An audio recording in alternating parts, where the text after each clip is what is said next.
हरे कृष्णा। आश्विन महीने के शुक्ल पक्ष में आने वाली एकादशी पापांकुशा एकादशी कहलाती है। आप सभी को इस पापांकुशा एकादशी की बहुत बहुत शुभकामनाएं। भगवान लक्ष्मी नारायण सभी की मनोकामना पूरी करें। आज इस वीडियो में हम जानेंगे पापांकुशा एकादशी व्रत के पारण मुहूर्त और पारण विधि के बारे में। बोलिए विष्णु भगवान की जय हो।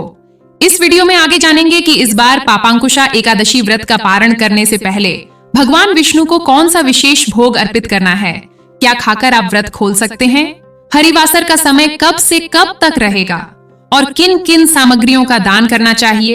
एकादशी का व्रत रखने वाले भक्तों को द्वादशी तिथि के दिन प्रातः काल उठकर ब्रह्म मुहूर्त में स्नान करके साफ शुद्ध वस्त्र धारण करने चाहिए। मन को शांत कर भगवान विष्णु का ध्यान करें। सूर्य देवता को जल अर्पित करें। जल अर्पित करते समय काले तिल और पुष्प डालकर ओम घृणी सूर्याय नमः या गायत्री मंत्र का जाप करें।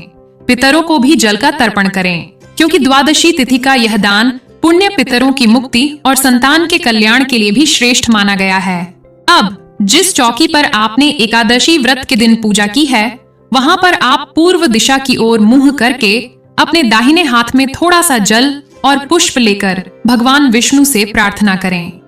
हे श्री हरि, मैंने पापांकुशा एकादशी का जो व्रत रखा, उसका जो भी पुण्य है मैं आपके चरणों में अर्पित कर रही हूँ या कर रहा हूँ। यदि मुझसे विधि में, ध्यान में, दान में, पूजन में या व्रत के नियमों में कोई कमी रह गई हो तो मुझे क्षमा करें और अपनी कृपा से मेरे व्रत को पूर्ण करें। संकल्पित जल को भूमि पर छोड़ दें। धूप दीप जलाएं। भगवान विष्णु को चंदन का तिलक लगाएं। पुष्प अर्पित करें। तुलसी दल अर्पित करें और मौसमी फल और मिठाई का भोग लगाएं। खास तौर पर श्री कृष्ण या लड्डू गोपाल जी को और भगवान श्री कृष्ण के पद्मनाभ स्वरूप को इस दिन आप पूजा करें। और यदि आपके पास शालिग्राम भगवान है तो उनका भी पूजन करें और इस दिन तुलसी माता की पूजा करें। तुलसी जी में जल अर्पित करके धूप दीप जलाएं। तुलसी माता को भी फल या मिठाई का भोग अर्पित करके 7 बार परिक्रमा करें। तुलसी चालीसा का पाठ और तुलसी माता की कथा का श्रवण करें। साल भर में कुल 24 एकादशी व्रत आते हैं, जिनमें से कृष्ण और शुक्ल पक्ष में सभी 24 एकादशियों में अलग अलग भोग भगवान को अर्पित किया जाता है। और इस बार आश्विन महीने के शुक्ल पक्ष में आप भगवान विष्णु को दही और चावल का भोग अर्पित करें और साथ में तुलसी पत्र भी अर्पित करें। यही इस बार की एकादशी का विशेष भोग है। दही और चावल खाकर ही आपको अपना व्रत भी खोलना चाहिए। यदि आपका कोई दूसरा उपवास भी इस दिन है, जैसे कि इस बार शनि प्रदोष व्रत भी है, तो आप किसी भी प्रकार का अन्न व्रत खोलते समय न ग्रहण करें। आप केवल तुलसी का पत्ता और जल, पंचामृत का सेवन या 1 या 2 आंवले ग्रहण करके भी व्रत खोल सकते हैं। इसके अलावा लौकी, कुत्तू का आटा, आलू या फिर घर पर निकाले गए जूस का सेवन भी कर सकते हैं और दूसरा व्रत भी प्रारंभ कर सकते हैं। आइए अब जान लेते हैं शुभ मुहूर्त के बारे में। जैसा कि आप जानते हैं, इस बार पापांकुशा एकादशी का व्रत 3 अक्टूबर दिन शुक्रवार को रखा गया है।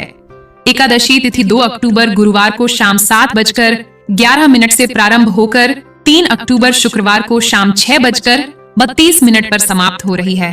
द्वादशी तिथि 3 अक्टूबर शुक्रवार को शाम 6:33 से प्रारंभ होगी। इसी के साथ हरिवासर का समय भी शुरू हो जाएगा और द्वादशी तिथि का समापन होगा 4 अक्टूबर शनिवार को शाम 5:09 पर। 4 अक्टूबर शनिवार को ब्रह्म मुहूर्त सुबह 4:47 से 5:35 तक रहेगा।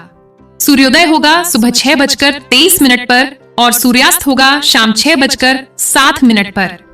प्रातः काल पूजा आप ब्रह्म मुहूर्त में भी कर सकते हैं। इसके अलावा सुबह 5:02 से 7:07 के बीच में की जा सकती है। धनिष्ठा नक्षत्र और शतभिषा नक्षत्र का शुभ योग इस दिन बन रहा है, जिसमें धनिष्ठा नक्षत्र सुबह 9:09 तक रहेगा।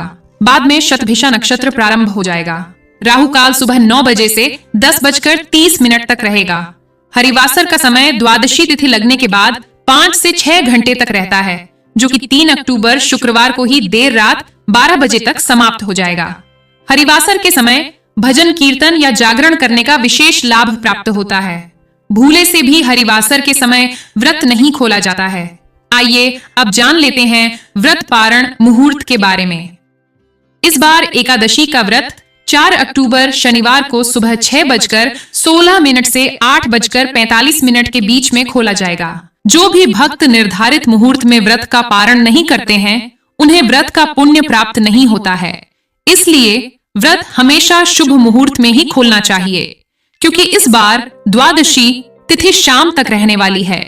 किसी कारण से आप सुबह व्रत ना खोल पाएं, तो दोपहर में 1 बजे से 3 बजे के बीच में भी आप व्रत खोल सकते हैं।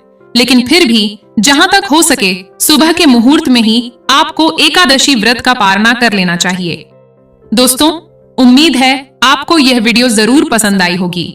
जानकारी अच्छी लगी हो तो वीडियो को लाइक करके कमेंट बॉक्स में हरे कृष्ण जरूर लिखिएगा। मिलते हैं अगली वीडियो में, तब तक के लिए राधे राधे।